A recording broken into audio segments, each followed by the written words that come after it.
Taylor, regarding Ja, he said he was kind of uncomfortable yesterday and still is a little bit now. Will that play into the decision to play in tomorrow, how comfortable he is just with everything going around basketball? No, I think, we anticipate him playing tomorrow. Everything's checking out medically well. We had a light practice today, didn't do a whole lot, but, it's just a reintegration process. I think he's excited to be back with the group. The group's excited to have him back. As I said the other day, seamless. What were your initial thoughts when they told you that Ja couldn't participate in games for 8 weeks? I'm not sure it was 8 weeks. Sorry. He couldn't participate in games. We were fully involved in the process and the investigation. We understood what could be coming our way, so we were prepared for whatever the outcome was. Taylor, asked Dylan this last night, and he said, but do you think that Ja needs to re-earn your trust or the team's trust at any level after all this?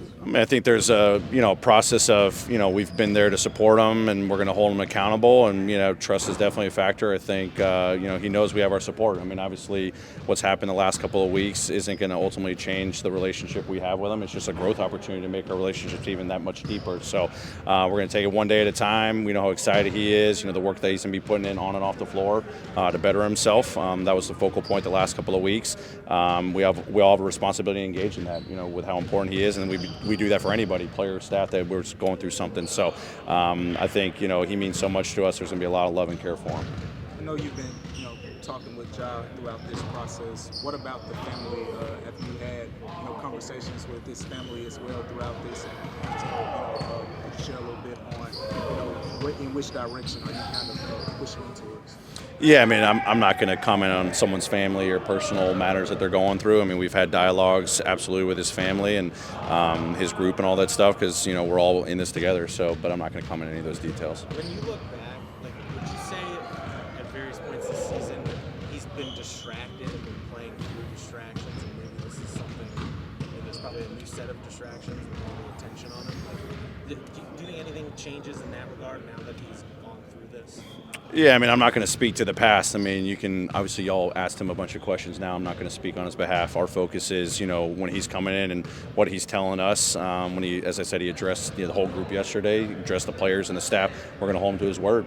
So he talked about changes he's going to make. So we expect that to get the best version of Ja, and to get the best version of the Grizzlies. So that's what I'm challenging everyone to do. It's an opportunity for him to do it and hold himself accountable to it. How much more challenging is it when somebody goes through adversity like this when it's so public?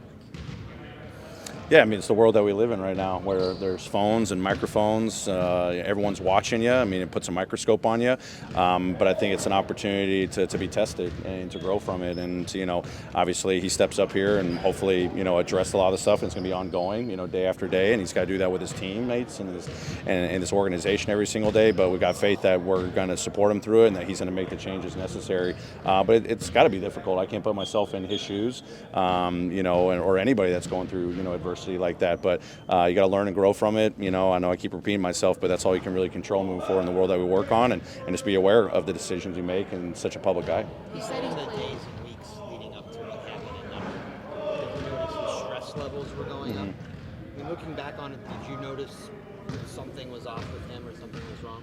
Yeah, we had talked. Obviously you're careful with how much people share with you and all that stuff, but we could tell there were stressors in his life. He obviously came out and said immediately, I've got to learn how to cope. That he was dealing with some things. So aware, but you never wanted it to come to that point that it did a couple of weeks ago, and that's what obviously he's been working on the last couple of weeks. He said he plans to stay off social media now. What do you think that will do for him? Ask him. That's his personal choice.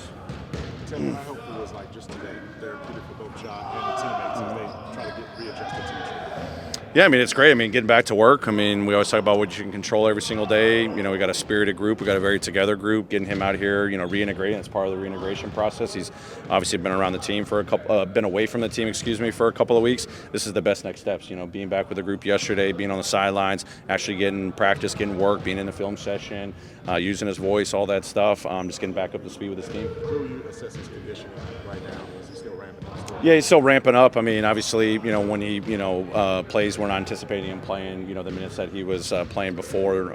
So, we're going to have to slowly ramp that up. That's why I keep talking about I'm going to continue to check with the medical. We don't want to be irresponsible when we put him out there to subject him to any injury or anything like that. Obviously, he was doing some stuff away from the team, and then we're trying to ramp him up as, responsibly and quickly as we can. Taylor, since we have you, has there been any follow-up with Dylan from last night? Do you expect him to be suspended tomorrow? I haven't gotten the final word. Obviously, we've talked as a team with him, so haven't gotten the final word from the league yet. Have there been any discussions about, adjustments to how the team, can proceed on the road in terms of going out after games before and all those type of things? Yeah, I mean, we've talked about that, but again, I'm not going to comment on that stuff. That's internal business. We definitely know we have to make some changes. Individuals have to make changes as an organization. All that stuff. That's stuff we've been really focused on. Good job wearing the mask today in practice. We didn't do any contact, so he didn't need to wear the mask. Dylan said that Ja offered to come off the bench because the team is hurting right now. He told him no. Is that even possible? Yeah, I mean, it's a possibility. I've been talking with Ja specifically. I've talked to the medical team. I think there's a lot of factors. I mean, tons of respect for Ja to acknowledge, how the team's playing. Talking with the medical team, I've got to figure out what the recommended minutes are and how we kind of navigate. Is he starting, coming off the bench? I think there is a chance he might come off the bench for a couple of games, and then we get, him back in the starting lineup. So not fully committed to one way or the other, but he and I have fully engaged in that with the medical team. So Ja's fully aware and supportive of whichever direction we go. Hey, Taylor, I know it's not an update on Steve, and I just had to ask.